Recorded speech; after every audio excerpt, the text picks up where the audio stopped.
Ang pagbasa sa banal na Ebanghelyo ayon kay San Mateo. Puri sa iyo, Panginoon. Nang panahong iyon, matapos pakainin ng mga tao, agad pinasakay ni Jesus sa bangka ang kanyang mga alagad at pinauna sa kabilang ibayo, samantalang pinauuwi niya ang mga tao. Pagkaalis ng mga ito, umahon siya sa burol upang manalangin. Nag-iisa siyang inabot doon ng gabi. Samantala, nasa laot na noon ng bangka at sinasalpok ng mga alon sapagkat pasalungat sa hangin. Na madaling araw na'y sumunod sa kanila si Jesus. Naglalakad sa ibabaw ng tubig. Kinalibutan sa takot ang mga tao, ang mga alagad, na makita nilang may lumalakad sa ibabaw ng tubig. Multo, sigaw nila. Ngunit agad siyang nagsalita at sinabi sa kanila, "Huwag kayong matakot. Si Jesus ito." At nagsalita si Pedro, "Panginoon, kung talagang kayo yan, papariyanin ninyo ako sa ibabaw ng tubig." At sumagot siya, "Halika." Kaya lumunsad si Pedro sa bangka, lumakad sa ibabaw ng tubig, palapit kay Jesus. Ngunit nang mapansin niya ang hangin, siya'y natakot at nagsimulang lumubog. "Sagipin niyo ako, Panginoon," hiyaw niya. Agad siyang inabot ni Jesus. "Napakaliit ng iyong pananalig," sabi niya kay Pedro. "Bakit ka nag-alinlangan?" Pagkasakay nila sa bangka, tumigil ang hangin at sinamba siya ng mga nasa bangka. "Tunay na kayo ang anak ng Diyos," wika nila. Ang mabuting balita ng Panginoon. Puri ka namin, Panginoon Kristo. Magandang umaga po sa inyong lahat. Sa Ebanghelyo po natin, natunghayan natin yung tagpo na ito na pinayapa ng Panginoon. Ang naramdaman na yon na unos ng mga alagad na nakasakay sa daong. Pagpapakita ng kapangyarihan ng Panginoong Hesus. Pero sa Ebanghelyo po na ito, makikita natin ang isang bagay na mahalaga para po sa ating pananampalataya. Walang iba kundi ang pananalangin. At magandang tuunan natin ang pansin o pagninilay ang kahalagahan ng pananalangin sa buhay ng bawat isa sa atin. Kaya nga ang unang marahil na magandang tanong para sa atin, at tanongin niyo yung katabi niyo, busy ka ba? Di ba kung minsan na-enkwentro po natin yan, tatanungin ka, busy ka ba? Tuloy nag-iisip ka pa, busy ako. Kaya lang pag inisip nyo po, pag sumagot ka, busy ako, ibig sabihin nun, may oras ka. Kasi kung busy ka, hindi mo na pinansin. Kami sa may lalapit po sa akin, sabihin, "Father, pwede po bang magtanong? Gusto ko sanang sumagot." Di ka pa ba nagtatanong? Di ba? Pero yan po yung tanong sa atin busy ba tayo? Bakit? Kasi pag busy po tayo, hindi natin namamalayan, nawawalan tayo ng oras doon sa mga bagay na mahalaga. At kung iisipin po natin, ano nga ba talaga ang bagay na mahalaga? Sa Ebanghelyo, natunghayan natin, sabi po dito, ito po yung tagpo na pagkaraan na nagpakain ng Panginoon ng 5,000. Tapos ang sabi po dito, pinauna niya yung mga alagad niya sa daong para makapagpahinga na sila kung tutusin. Buta namang gagawain nila sa loob ng daong. Alangan namang magpakahirap pa sila doon. Siguro maaaring sasagawa ng konti, pero mas mahirap yung magpauwi ng 5,000. Diba? Paano ka magpapauwi? Bukod pa po doon, nandun na sigurado yung 5,000 na yun, lalapit pa sa Panginoon yun bago umuwi. Babati pa lahat sa Panginoon yun. Kaya nga sabi dito, inabot na siya ng gabi pagpapauwi. Pero pinauna ng Panginoon ng mga alagad, hindi para wala na siyang intindihin.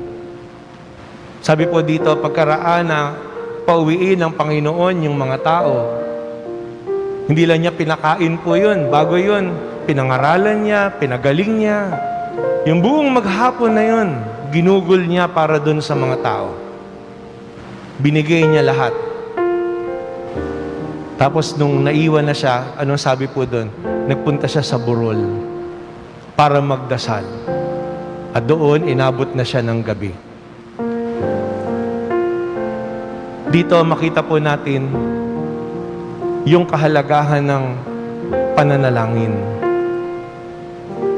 Napakahalaga na huwag po tayong mawala ng oras para sa pagdarasal.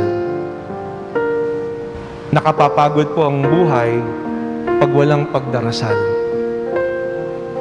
Sa unang pagbasa, narinig natin yung kwento tungkol kay Elias. Katatapos lang din ni Elias sa pakikipagbuno doon sa 450 pari ni Baal para patunayan na ang Diyos ang totoo. Pero bago pa yun, pinahirapan na siya nung reyna na si Jezebel. Bago naging sirena po yun, reyna muna yun. Sa banal na tipan. Hindi po sirena, kundi reyna. Walang hiyang reyna kasi sumasamba siya kay Baal. At galit na galit siya kay Elias. At pinapapatay niya si Elias. Kaya nga noong mga pagkakataon na yun, pagod na din si Elias. At ano sabi sa kanya ng Diyos? Pumunta ka doon sa yungib. Tapos doon nandun siya, sabi ng Diyos, darating ako. Kaya naghantay si Elias. Tapos narinig natin yung nadurog yung mga bato. Narinig natin kung paanong nandun yung mga kidlat. Nandun yung malalakas na hangin. Na habang binabasa sa atin marahil yan, naiisip natin, iba lang ang tawag natin dyan. Earthquake, di ba? Thunderstorm. Noong araw, bagyo lang eh. Ngayon, meron pang thunderstorm. Tapos, nandun pa po yung pagbaha. Di ba? At sa gitna ng lahat ng yan ng mga alalahanin, iniisip natin nasaan ang Diyos. O kung nagdadasal man tayo, ang tanong, nagdadasal nga ba talaga tayo? And how do we find God? Doon sa unang pagbasa, inakala sana na makita mo yung kapangyarihan ng Diyos na nandun. Na ano siya, makapangyarihan siya doon sa lindol. Actually, doon sinabi doon, wala siya doon sa lindol. Wala siya doon sa malakas na hangin. Wala siya doon sa mga matatalim na mga kidlat. Dito sabi po rito, banayad na tinig. Pero doon sa Ingles, ang sabi lang po, and then, a gentle breeze. Isang banayad na hangin. At doon, napagtanto ni Elias, itong Diyos. Tapos lumabas siya, nagtakip siya ng muka, kasi alam niya, nandun ang Diyos. Kuminsan kaya mahirap nating makita ang Diyos kasi hinahanap natin pagka nandun na yung mga ingay.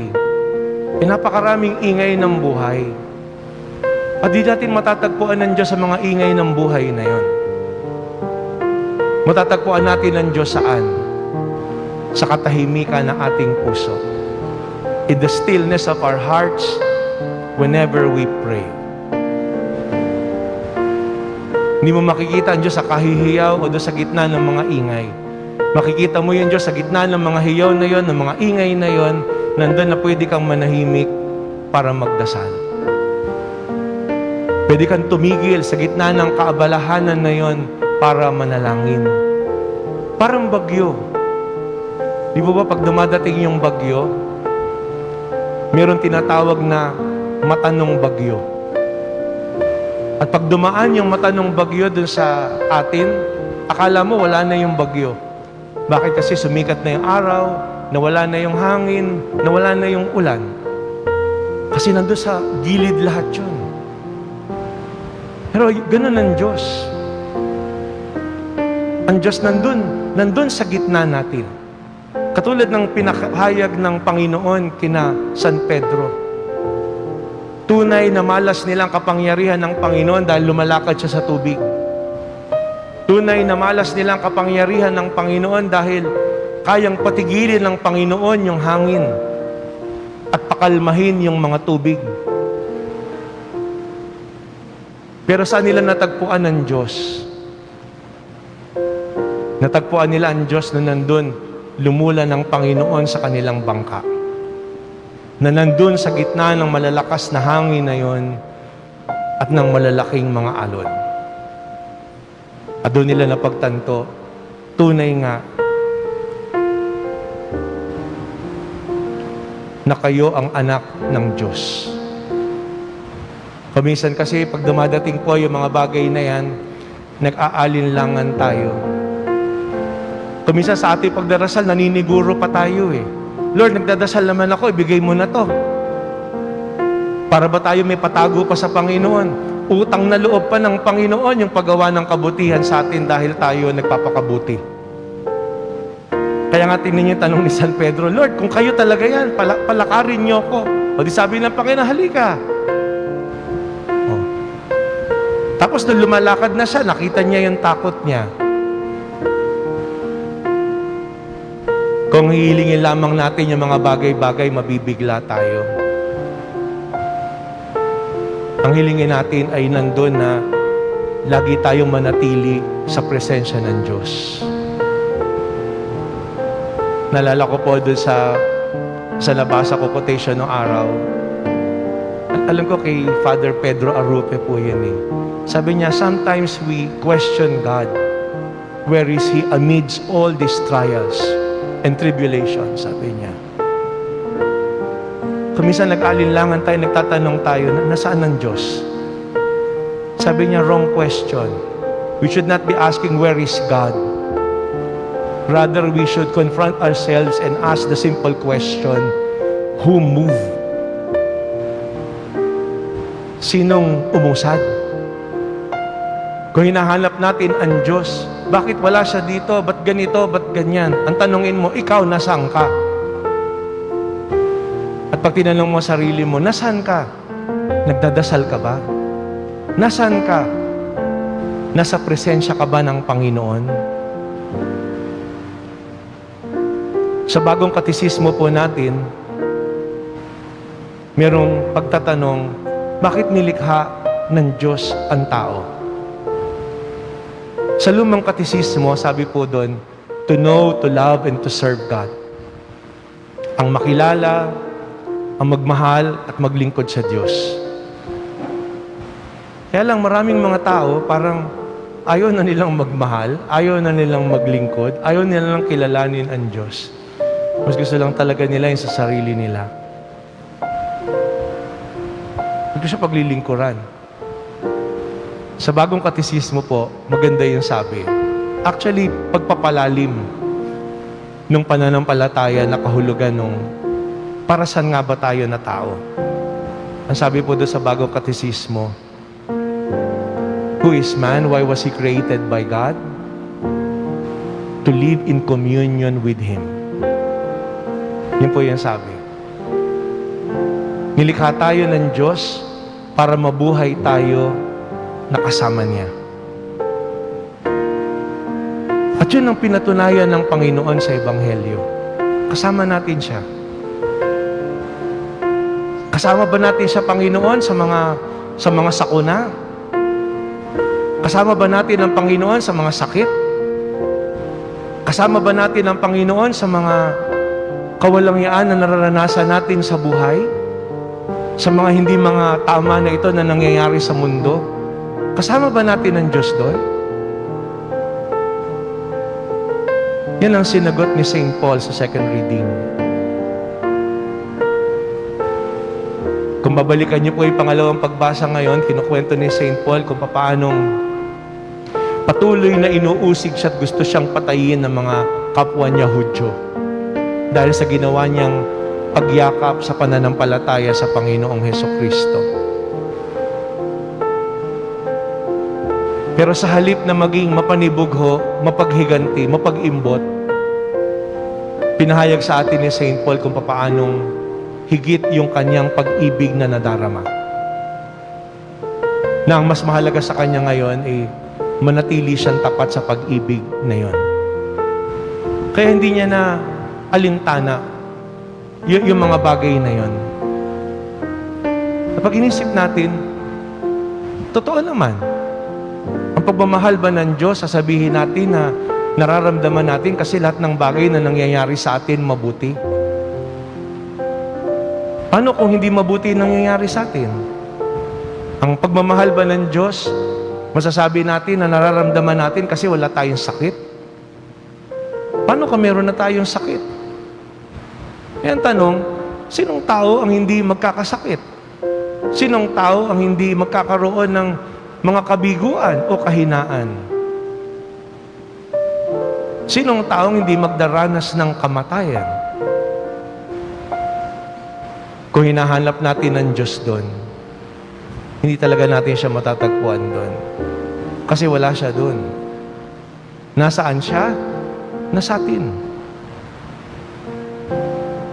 At itinuturo sa atin ng mga pagbasa, lalong higit, tinuturo sa atin ng Panginoong Hesukristo. Kaya po, napakahalaga na lagi tayong mabuhay na nakaugnay sa Panginoon. To live always in communion with God. At ginagawa natin yan sa tuwing tayo nagdadasal. Kaya napakahalaga po, pag araw ng linggo, bigyan talaga natin ng oras ang pagsisimba. Hindi po yan abala. Iba na mailapit natin yung ating mag-anak sa Panginoon. Isang araw, nag-bless po ako ng bahay. Tutuwa ako doon sa binlesan kasi pamilya sila na naglilingkod sa simbahan. Father, nagle-lector po ako. Maya-maya, yung kapatid doon niya, nagsasakristan. Tapos, yung isa naman ay nagko-commentator. Isa, saan po ako kayo naglilingkod? Sa Singapore. Imagine nyo, nasa ibang bansa na sila, aktibo pa sila doon sa parokya. Maya-maya, dumating yung kapatid, siya din daw. Doon pa sa Ichon Cathedral. Pagkaraan nun, birthday doon na nanay nila. Tapos tinanong namin yung nanay, ano po ang wish nyo, nanay? 83 years old na siya. Tapos natawa kaming lahat. Kasi ang sabi niya, ang gusto ko po, sana maging mabait yung aking mga anak. Sabi ko, hindi po mabait yun. Naglilingkod lahat, kahit nasa ibang lugar. Tapos natawa din mga anak. Mas bumait pa. Ayan, mas bumait pa. Ay, ano pa yung hiling nyo? Pangalawang hiling niya, sana makita ko yung mga apo ko. Ngayon sabi nung isang anak, nanay, humiling ka naman para sa sarili mo. Inisip niya po yung hiniling niya para sa anak niya, hiniling niya para sa apo niya. Pero ano yung magandang bunga? Ang magandang bunga naging malapit sa Diyos yung mga anak niya. Wala siya ibang hinihiling pa. Bakit? Kasi ibinigay sa kanya ng Panginoon. At ano yun? Yung pag-ibig. Kaya po yun ang hilingin natin sa Panginoon. Hilingin natin sa ating pagdarasal na laging madama natin ang presensya ng Panginoon. That Jesus is Emmanuel. God with us. And God is always with us whenever we are faithful and whenever we remain in His love. Kung nananatili tayo sa Kanyang pag-ibig. Hindi po yun madali. Kaya nga, bigyan natin ng oras ang pagdarasal. Lagi tayong magdasal at maging masigasig tayo sa pagdarasal. Kung minsan maraming sasabihin natin, distractions pagka tayo nagdadasal. Father, ang hirap po eh. Kung kailan ako nagdadasal, kung ano yung naiisip ko. Saka lumilito yung tao ng mukha na kinaiinisan ko. Saka pumapasok yung mga iniintindi ko. Nagdadasal na ako, nagkukwenta pa ako. Oh. Nagdadasal na ako na nababagabag pa ako, sabi niya. Pero pag-isipin niyo po, yun nga ba talaga mga bagay na yun distractions? Yung ba ang mga bagay na yun kung tutuusin, inaalis tayo sa pagdarasal? Kanya pag tiningnan niyo po, baka hindi. Baka mamaya kaya naiisip natin kasi yung mga tao na yun yung kailangan nating lahukan ng pag-ibig. Na yung mga tao na yun na naiinis tayo, kaya natin naiisip pala kasi hindi tayo dapat mainis. Dapat matuto tayong magpatawad. Dapat matuto tayong tumanggap. Dapat matuto tayong umunawa. O yung mga bagay na yan dapat maunawaan natin, ito yung mga bagay na dapat nating harapin. Hindi natin takasan, hindi natin tabunan, hindi natin susunan ng iba pang sama ng loob, kundi palayain natin yung ating sarili. Kaya nga kuminsan maaaring dumating sa pagkakataon yung sinasabi ni John of the Cross, yung dryness of prayer. Kuminsan maranasan po natin yun, yung parang nagdadasal ka, walang mangyari. Ano sabi ni St. John of the Cross? Huwag kang tumigil magdasal. Ang mahalaga, nandun manatili ka sa pagdadasal. Sabi nga doon sa isa labasa ka po, you just show up. Pumunta ka. Wala lang, basta nandun ka. Manahimik ka doon. Kuminsan ako, naranasan ko din po yun, pag kuminsan yung hindi mo na alam kung ano yung dadasalin mo. Ano pa nga ba sasabihin ko sa Panginoon? Tumigil ka lang, dasal ka lang na isang ama namin. Basta nagdasal ka. Yung mga apostol nga, nakitulog lang di ba? Yung tatlo, walang ginawa kundi tulugan ng Panginoon. Pero nandun. At least, nagigising pa. Ganun din po sa karanasan natin. Dahil ang pinakamahalaga sa lahat, laging nandun tayo na nararamdaman natin yung presensya ng Diyos. At hindi po tayo mabibigo. Kung sakali man na nanghihina loob natin, naguguluhan tayo, nabibigatan tayo, magdasal pa rin tayo. Lord, save us. Sabi nga ni St. Peter. Lord, have mercy. Lord, have pity on me. At hindi tayo mabibigo. Sa banal na kasulatan, lahat ng yan, tinutugunan ng Diyos. Ang mahalaga po, manatili lamang talaga tayo doon sa pananalangin na yun. Sa pagkapatuloy na ating pagdiriwang, hilingin natin sa Panginoon, dagdagan yung ating tiyaga at ating pananampalataya para laging mabuksan yung isip natin. Mabigyan natin lagi ng oras yung pagdarasal. Magkaroon lagi tayo ng panahon. Maging matyaga tayo at lagi nating hilingin na manatili tayo at maramdaman natin ang presensya na yun ng Panginoong Diyos. Mapagtagumpayan natin ang anumang mga bagay na kinakaharap natin sa ating buhay at lagi nating madama. Katulad na naranasan ni Elias, katulad na naranasan ni San Pablo, katulad na naranasan ng mga apostol. Masabi rin natin, nararanasan ko din. Dahil ang Diyos laging sinasamahan ako sa lahat ng aking iniisip, sinasabi at ginagawa sa aking buhay.